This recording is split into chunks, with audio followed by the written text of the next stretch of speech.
अस्सलामुअलैकुम friends, welcome to my channel novel कहानी। कैसे हैं आप लोग? उम्मीद है आप लोग खैरियत से होंगे। आज हम शुरू करेंगे ज़िंदगी तेरे नाम नॉवेल की दूसरी केस। तो चले जल्दी से शुरू करते हैं। शुरू करने से पहले मेरे चैनल को लाइक और सब्सक्राइब ज़रूर कर दीजिएगा।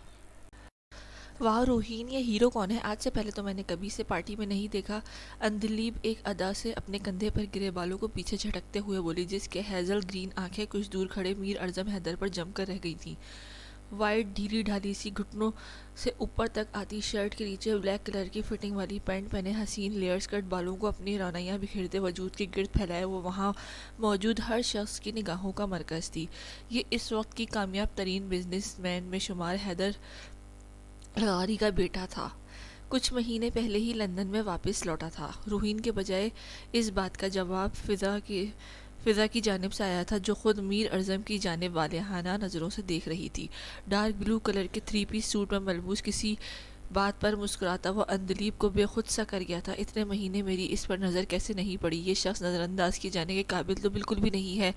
और मिस फिजा, जिस तरह तुम उसे घूर रही हो, अगर मज़ीद कुछ सेकंड्स भी तुमने उसे ऐसे ही देखा तो मुझसे बुरा कोई नहीं होगा। ये शख्स अंधलीब खालिद को पसंद आ चुका है, तो आज से ये सिर्फ और सिर्फ मेरा है।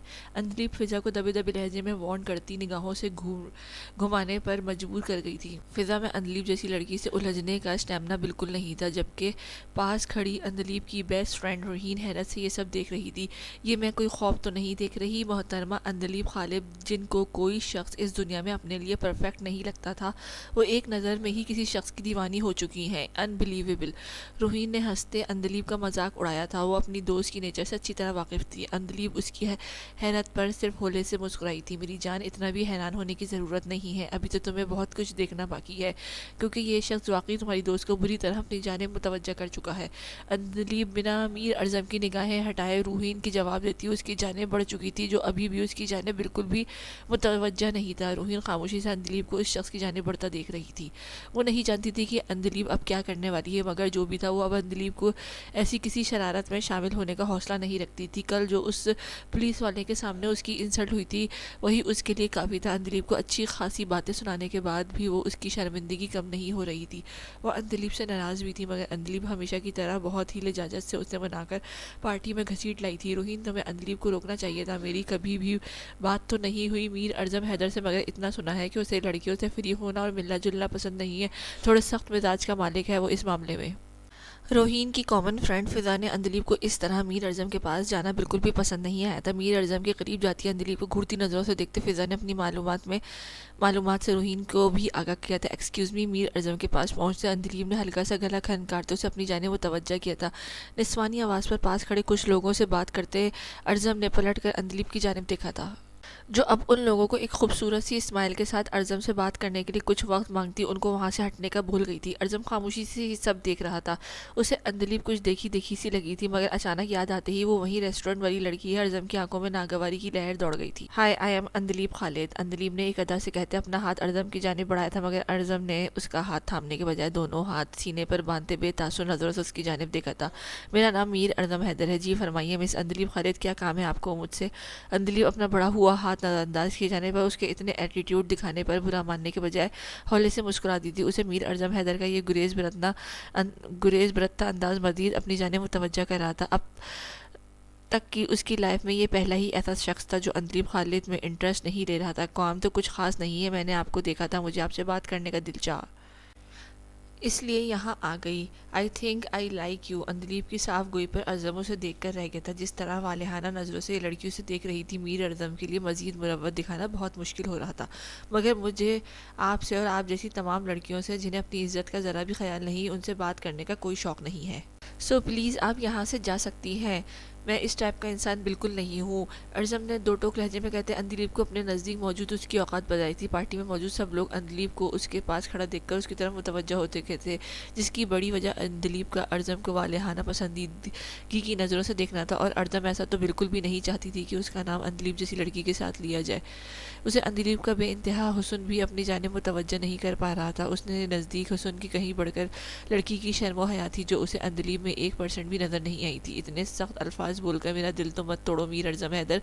मानती हूँ तुम पर ये एटीट्यूड और ईगो बहुत सूट करती है, मगर थोड़ा सा अगले बंदे की फीलिंग का एहसास कर लेना भी बुरी बात नहीं है। और किसी इंसान के ज़ाहिर देखकर तो फैसला नहीं किया जा सकता ना कि वो कैसा है। अंदलीब अपनी कैफियत नहीं समझ पा रही थी कि उसे अर्ज़म के इतने सख्त अल्फाज का बुरा क्यों नहीं लग रहा था, और दिल क्यों उसके पास खड़े रहना, उससे बातें करने का मुतमनी था, जो उसकी जानिब देखना भी पसंद नहीं कर रहा था। अगर मीर अर्ज़म हैदर की जगह यहाँ कोई और होता तो अंदलीब अपने बारे में ऐसे अल्फाज इस्तेमाल करने पर उसका मुंह तोड़ चुकी होती। मेरे नज़दीक किसी शख्स को जानने के लिए एक लम्हा ही काफ़ी होता है। तुम जैसी लड़की कभी मुझे अपनी जानिब अट्रैक्ट नहीं कर सकती, इसलिए मुझ पर अपना टाइम वेस्ट मत करो और अपने टाइप का कोई और बंदा ढूंढो। अर्ज़म इतना रूड कभी नहीं रहा था, मगर न जाने क्यों उसे इस लड़की पर बहुत गुस्सा आ रहा था जो उसके पास से हटने का नाम नहीं ले रही थी। मीर अर्ज़म हैदर अभी 15 मिनट पहले तक मैं समझती थी कि मोहब्बत जैसी कोई चीज़ होती ही नहीं। कोई दूसरा इंसान कैसे आपको इतना अजीज़ हो सकता है, मगर तुम्हें देखने के बाद मुझे लग रहा है कि मैं इस अनजाने और अनदेखे जज्बे में गिरफ्तार हो रही हूँ। क्या पता ये सब वक्ती अमल को हो, मगर इस दिल को तुम बुरी तरह बहा गए हो। अंदलीब बात करने के दौरान चंद कदमों के फासला समेटती अर्ज़म के करीब हुई थी। अर्ज़म बिना उसे दूर किए या पीछे हटे वहीं खड़ा रहा था, लेकिन उसकी आंखों में सर्दपन टपक रहा था। अंदलीब खालिद को मीर अर्ज़म हैदर चाहिए, मैं किसी भी कीमत पर तुम्हें हासिल करके रहूँगी, तुम्हें मेरी जानिब अट्रैक्ट होना होगा, मुझसे मोहब्बत करनी होगी। अंदलीब के लहजे और अंदाज में एक अजीब सी जिद थी। उसकी बात पर अर्ज़म तंदी अंदाज में मुस्कुराया था। तुम बेशरम, बदलिहाज, बदतमीज़ होने के साथ साथ पागल भी हो। तुम दुनिया की आखिरी लड़की भी हुई तब भी मीर अर्ज़म हैदर तुम्हारे इंतखाब नहीं करेगा। अर्ज़म जहरखन लहजे में कहता, उसका बाजू पकड़कर साइड पर झटकते वहाँ से निकल गया था। इस लड़की ने उसका अच्छा भला मूड गारत कर दिया था। अंदलीब ये सब क्या था? तुम अपने रूम में नहीं खड़ी पब्लिक प्लेस में हो, क्या हरकतें कर रही हो? रूहीन को अंदलीब का इस तरह अर्ज़म के करीब जाना बिल्कुल भी पसंद नहीं आया था, जो अब भी मुस्कुराती नज़रों से एंट्रेंस की जानिब देख रही थी, जहाँ से वो कब का जा चुका था। रूहीन, मुझे मीर अर्ज़म से पहली नज़र की मोहब्बत हो गई है। रूहीन की बात का जवाब दिए बिना अंदलीब खोए लहजे में बोली थी। रूहीन को उसकी दिमागी हालत पर शुबा हुआ था। अंदलीब, तुम पागल हो गई हो। अच्छा मजाक है वैसे, आज पहली बार मिली तुम उसे, आज ही देखा और मोहब्बत भी हो गई। अमेजिंग। रूही की समझ नहीं आ रहा था अंदलीब की बात पर कैसा रिएक्ट करे। रूहीन के गुस्से होने पर अंदलीब मुस्कुराते उसके दोनों हाथ थामे थे। रूहीन, मैं सच कह रही हूँ, मीर अर्ज़म हैदर मेरे दिल को बुरी तरह से भाग गया है। उसका गुस्सा करना, चिढ़ना, यहाँ तक कि मेरी बेइज्जती करना भी बुरा नहीं लगा मुझे। अंदलीब बहुत खुश लग रही थी, लेकिन रूहीन को उसकी बातें सुनकर डर लग रहा था। उसने मीर अर्ज़म की आंखों में अंदलीब के लिए सिर्फ साफ नापसंदीदगी और नागवारी देखी थी। वो अंदलीब को समझाना चाहती थी, यही रोक देना चाहती थी। वो नहीं चाहती थी अंदलीब का दिल टूटे, मगर अंदलीब इस वक्त उसकी बात सुनने को तैयार ही नहीं थी। ये क्या तमाशा लगा रहा है, कहा है तुमने? घर है या कोई क्लब? इतना ऊंचा म्यूजिक कौन सुनता है? राबिया बेगम ड्राइंग रूम में दाखिल होकर कानों पर हाथ लगा रखते चिल्लाई थी। अंदलीब आज उस दिन का बदला लेने के मूड में थी जब उन्होंने उसे थप्पड़ पड़वाया था। उसने अपना फेवरेट सॉन्ग फुल वॉल्यूम पर लगा रखा था, जिसका शोर पूरे घर में फैला हुआ था, और वो रूहीन के साथ कानों में रूई ठूसे मजे से बैठी बातें कर रही थी। राबिया बेगम का चिल्लाना उसने ऐसे इग्नोर किया था जैसे वहाँ मौजूद ही ना हो। अंदलीब, मैं तुमसे बात कर रही हूँ, बंद करो इस शोर शराबे को, मेरे सर में दर्द हो रहा है। राबिया बेगम अंदलीब के बिल्कुल सामने आते गुस्से से तिल मिलाते हुए बोली थी। उनका दिल चाह रहा था कि इस नकचड़ी बदतमीज लड़की को उठाकर इस घर से बाहर फेंक दें, जिसने शुरू से उनकी ज़िंदगी अजाब बनाए रखी थी, और अब भी कान फाड़े म्यूजिक लगाकर प्लग के आगे चेयर रखकर बैठी थी ताकि वो बंद ना कर सके। रूहीन उसे इशारों से बंद करने का कह रही थी, मगर अंदलीब आज किसी सूरत राबिया बेगम पर तरस खाने के मूड में नहीं थी, जिसने उससे उसकी ज़िंदगी की सारी खुशियाँ छीन ली थी। अपने कान बंद कर लो, अगर इतना ही मसला हो रहा है। मैं बिल्कुल भी बंद नहीं करने वाली, मेरा मूड है आज सॉन्ग सुनने का। अंदलीब के लहजे में राबिया बेगम के लिए नफरत के सिवा कुछ नहीं था। तुम ये ठीक नहीं कर रही, आज मैं खाली से तुम्हारी तबीयत अच्छे से सेट करवाती हूँ। बहुत ऊंचा उड़ने लगी हो तुम, अच्छे से जानती हूँ कैसे तुम्हारे पर काटने हैं। राबिया बेगम उससे गुस्से से वार्न करती बाहर निकल गई थी। अंदलीब को हर बात में समझाने वाली रूहीन इस मामले में अंदलीब को कभी कुछ नहीं बोलती थी। वो अंदलीब की ज़िंदगी के हर पहलू से वाकिफ थी। उसका मुताबिक अंदलीब अपनी जगह बिल्कुल हक बजानिब थी। राबिया बेगम आज तक उसके साथ जो कुछ कर चुकी थी, उसके आगे अंदलीब का ये सब तंग करना तो कुछ भी नहीं था। ओह शिट, मैं तो भूल ही गई थी, आज तो कशमाला का बर्थडे है। उसकी कितनी मोहब्बत से इनवाइट किया है, लाजमी जाना बनता है। रूहीन अचानक याद आने पर जल्दी से अपनी जगह से उठते हुए बोली, तुम आओगी ना? रूहीन ने सवालिया नज़रों से अंदलीब की जानिब देखा था। नहीं, मेरा बिल्कुल भी मूड नहीं है वहाँ जाकर टाइम वेस्ट करने का। मैं आराम से बैठकर मीर अर्ज़म हैदर को सोचना चाहती हूँ। मैंने खुद को 2 दिन दिए हैं ये जानने के लिए कि ये सब वक्ती था या क्या वाकई में मुझे मीर साहब से मोहब्बत हो चुकी है। अंदलीब के वापस अर्ज़म हैदर का किस्सा छेड़ने पर रूहीन नफ़ी में सर हिलाते वहाँ से निकल आई थी, क्योंकि पिछले इतने घंटों से ये नाम सुन सुनकर वो पक चुकी थी। रूहीन के जाने के बाद अंदलीब भी म्यूज़िक ऑफ करती वहाँ से उठ गई थी। अंदलीब 10 साल की थी जब ये औरत उसकी माँ बाप की ज़िंदगी में आई थी। उसकी मामा का आशियाना तबाह करके इस औरत ने अपना घर बसा लिया था। और यही नहीं, राबिया बेगम ने दिलीप के मामा को उसके बाबा के सामने बदकिरदार साबित करने के लिए उन पर झूठा इल्ज़ाम लगाया, जिस पर यकीन करते खालिद साहब ने उसकी मामा को तलाक दे दी थी, जिन्होंने उन सब बातों का इतना सदमा लिया कि 1 साल बाद ही दुनिया से ही छोड़ गई थी। अंजलि मुकम्मल तौर पर राबिया बेगम के रहमो करम पर थी, जो उसके साथ जितना हो सकता था बुरा सलूक करती, उसे हर वक्त डांटती रहती। और अगर जवाब में अंजलि कुछ कह देती तो खालिद साहब से बुरी तरह उसको डांट पड़वाती। इन सब बातों ने अंजलि के अंदर इतना जहर भर दिया था कि वो इतनी हट दरम और खुदसर हो गई थी। साइम, सब रेडी है ना? अभी अर्जम भाई की कॉल आई थी कि वो और अर्शमान भाई होटल में पहुंच चुके हैं, किसी भी लम्हे अंदर आने वाले हैं। मीरब जल्दी से उन सब के करीब आती बोली, जिस पर उबैद ने लाइट्स ऑफ करते इशारा किया था।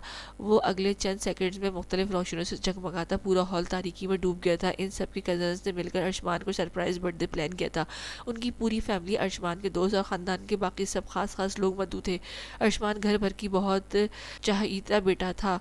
उसके सुलझे अंदाज, काबिलियत और बहादुरी ने उसे वैसे ही सब में मुमताज़ कर दिया था। रूहीन अपनी फ्रेंड कशमाला की बर्थडे में आई हुई थी, मगर उसे ये नहीं समझ आ रहा था कि इतने बड़े हॉल के किस हॉल में कशमाला की बर्थडे पार्टी अरेंज की गई है। कशमाला की नंबर वो कितनी बार ट्राई कर चुकी थी, लेकिन कोई रिस्पॉन्स नहीं आ रहा था।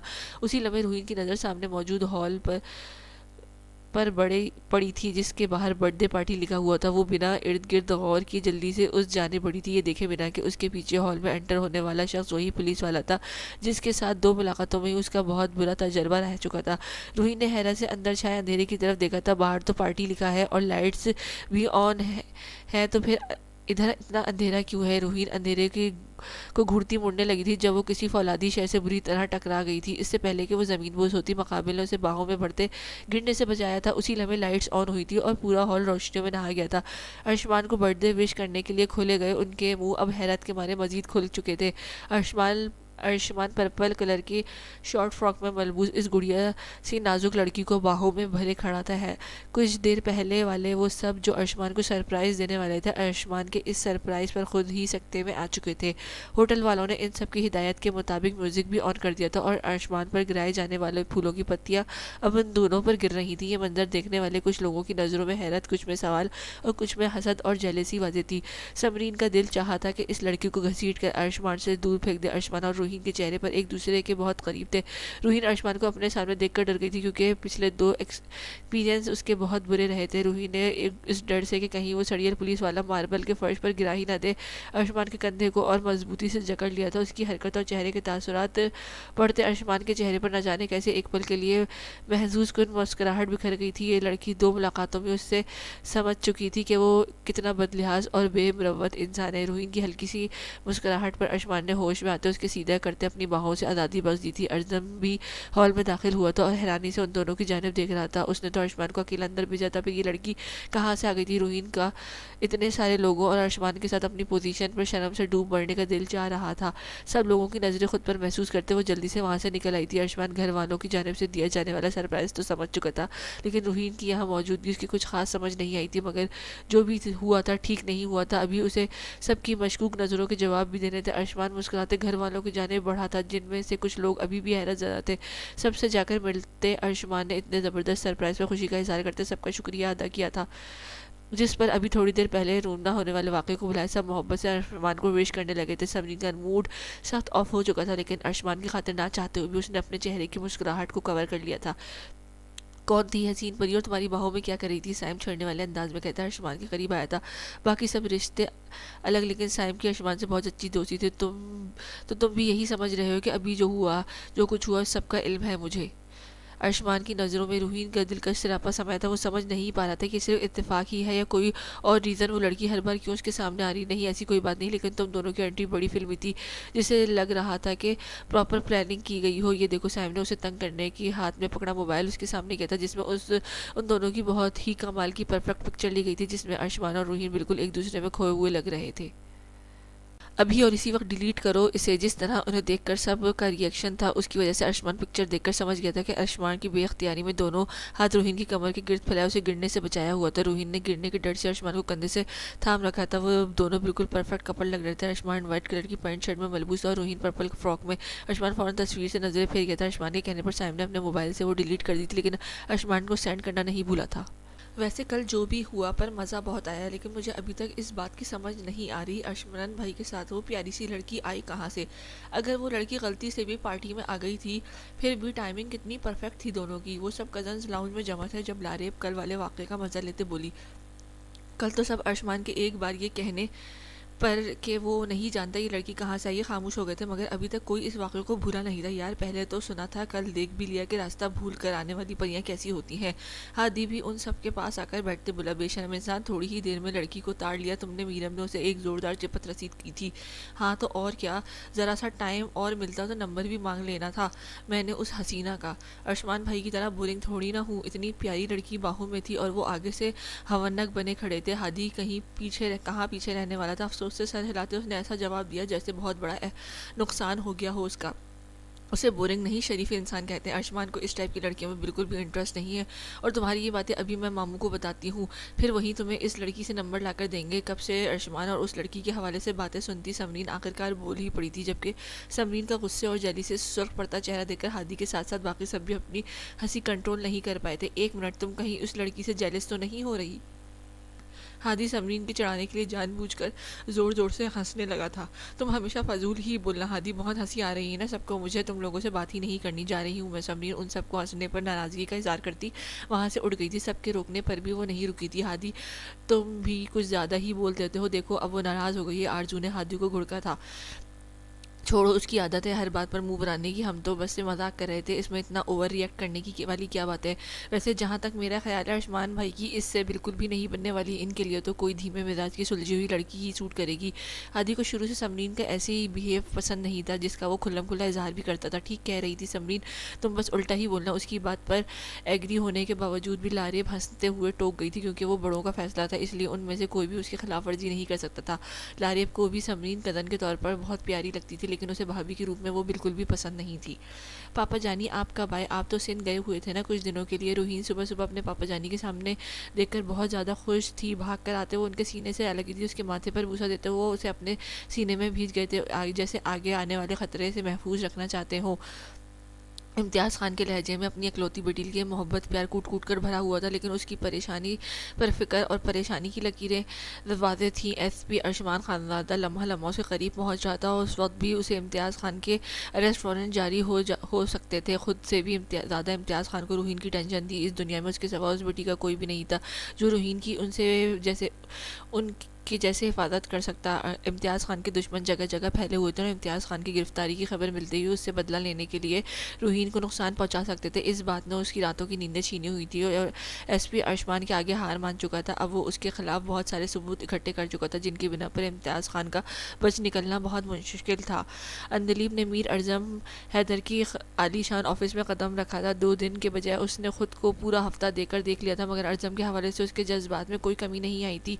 मीर अर्जम उसके दिल में उतर चुका था। अंदलीब जैसी एहसास से आरी लड़की पहली नज़र की मोहब्बत में गिरफ्तार हो चुकी थी। यह एहसास और जज्बात अंदलीब के लिए बहुत नए और अनोखे थे, जिन्होंने उसके दिल की दुनिया बदल दी थी। अंदलीब पहली बार अपनी ज़िंदगी के किसी मामले में इतनी सीरियस हुई थी। उसको अर्जम के ऑफिस में बैठकर उसका वेट करते 3 घंटे गुजर चुके थे। वो जब भी उसके पीए से मिलने का कहती, उसकी एक ही जवाब होता, सर बिजी है। अंदलीब समझ गई थी कि अर्जम जानबूझकर ऐसा कर रहा है, वो उससे मिलना ही नहीं चाहता। मजीद 1 घंटा वेट करने का सोचते उसने प्लान बना लिया था कि अब उसे क्या करना है। अर्जम से बगैर मिले तो वो किसी कीमत पर नहीं जाना चाहती थी। एक्सक्यूज़ मी, क्या आप मुझे बता सकते हैं मीर अर्जम हैदर का ऑफिस किस साइड पर है? अंदलीब के पास से गुजरते ऑफिस के एक वर्कर को रुकते मुस्कुराकर पूछा था। उसे पता था उसकी मुस्कुराहट इतनी खूबसूरत है कि ये आदमी ना चाहते हैं के बावजूद उसे बता देगा। हुआ भी ऐसा ही था। वो बहुत ही खुशी खुशी अर्जम के ऑफिस की सारी लोकेशन समझा गया था। अंदलीब सब लोगों से नज़र बचाकर अर्जम के ऑफिस के सामने पहुंची, मगर दरवाजे के बिल्कुल बाहर पियोन की जमा देखकर अंदलीब झुंझला गई थी। अर्जम हैदर से मिलने के लिए उसे कितने पापड़ बेलने पड़ रहे थे। अंदलीब ने जैसे ही देखा प्यून उससे की जाने मुतवज्जह है, अंदलीब आगे बढ़ी, लेकिन अगले ही कदम पर उसका पैर मुड़ा था। अंदलीब की चीख सुनते प्यून भागता हुआ उसके पास आया था। मैडम आप ठीक हैं? प्यून को करीब आता देखकर अंदलीब की एक्टिंग शुरू हो चुकी थी। वो रोते हुए उसे उसकी हेल्प के लिए बुलाने का बोल रही थी। प्यून बेचारा घबरा कर बाहर की जाने भागा था। उससे भी कहीं ज़्यादा फुर्ती से अंदलीब वहाँ से उठती अर्जम के ऑफिस की तरफ बढ़ गई थी। अंदलीब बिना दरवाज़ा नॉक किए अर्जम के ऑफिस में दाखिल हुई थी, जो किसी की बैग पर टेक लगाए किसी फ़ोन कॉल में मसरूफ़ था। Dark brown three piece suit में मलबूस जिसका कोट उतारकर कुर्सी की बैग पर डाला था। सियाह बालों को जेल की मदद से बहुत ही नफासा से सेट किए मुकम्मल अप टू डेट वो अंधलीप को मजीद अपना दीवाना बना रहा था। आहट पर अर्जन ने जैसे ही पलटकर दरवाजे की जानिब देखा, अंधलीप को वहां खड़ा देखकर उसकी कुशादा पेशानी पर सलवटों का जाल बिछ गया था। तुम्हारी हिम्मत कैसे हुई बगैर मेरी इजाज़त के मेरे ऑफिस में दाखिल होने की? Get out! अर्जम फोन बंद करता दबे लहजे में धाड़ा था। वो इस लड़की को देखना भी पसंद नहीं करता था जो हाथ धोकर उसके पीछे पड़ गई थी। अंधलीप उसके चिल्लाने पर बुरा मनाए बगैर मोहब्बत 5 नज़रों से उसकी जानिब देखती आगे बढ़ी थी। मीर, क्या तुम एक बार मेरी बात आराम से सुन सकते हो प्लीज़? अंधलीप ने जिस तरह नरम लहजे में कहते अंधलीप से इजाज़त मांगी थी, उसे खुद भी यकीन नहीं आ रहा था वो कभी ऐसी भी बात कर सकती है। उसने जिस तरह से अर्जम का नाम पुकारा था उसकी आंखों में वाज़े इल्तिजा देखकर अर्जम इनकार नहीं कर सका था। बोलो, 5 मिनट है तुम्हारे पास। अर्जम इतना तो समझ गया था कि जिद्दी लड़की उसकी जान नहीं छोड़ेगी, पर पैरेट कलर के लॉन्ग शर्ट जिसके फुल बाजुओं और गले पर शीशों का काम किया गया था, साथ ब्लू कलर की जीन्स पहने वो खुले बालों और नफासा से मेकअप के साथ किसी के भी दिल की दुनिया बदलने की सलाहियत रखती थी। हैरत अंगेज तौर पर वो आज दुपट्टे के नाम पर उसके गले में एक छोटा सा स्कार्फ लपेट रखा था जो उसे ज़रा सा भी कवर करने से कासिर था।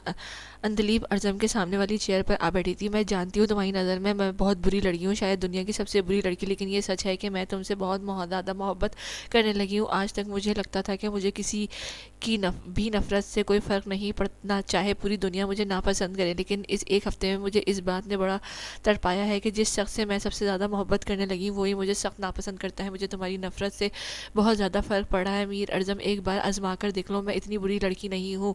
तुम जो कहोगे मैं करूँगी, तुम्हारी खातिर खुद को पूरी तरह से बदल दूंगी, मगर प्लीज़ एक चांस दो मुझे। अंतरीब जज्बों से चूर लहजे में बोलती अपने जज्बात का इजहार कर गई थी। वो ऐसे ही थी, नफरत और मोहब्बत दोनों डंके की चोट पर करती थी।